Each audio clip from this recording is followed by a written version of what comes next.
Hello and welcome to a TaxWare video tutorial. Today we'll be going over e-filing a single client. To begin, we'll need to navigate to the client summary menu. On the summary menu, we will check to make sure the Validity Check light is green. The Validity Check light only shows if there's errors that remain from the last time you entered. So if you made any changes since last checking, you should go back and validate again. For more information on validity checks, please see our video on e-file validation. Once we are sure the return has validated, we will go into the e-file screen. On the e-file screen, we will check to make sure we have the correct ERO if we have more than one ERO in the office.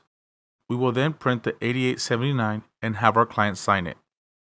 This is a good chance to have the client double check that their debit or direct deposit information on the return is correct.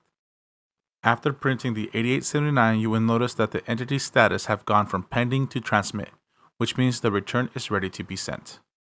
To send a return, click the A2A e-file button on top of the screen. Once you click yes, the return will be sent, and there is no way to cancel the return once it's sent. After you send a return, you will receive an acknowledgement stating whether the return was accepted or rejected.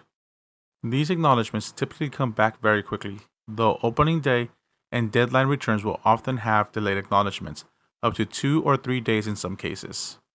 Some states are also slower at processing returns than others. If you have an awaiting acknowledgement that is taking more than 3 days to come back, technical support can help you troubleshoot that issue. This concludes the single e-file tutorial.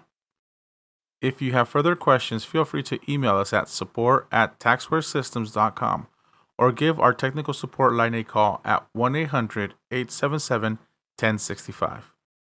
We will see you in the next video, and thank you for choosing TaxWare.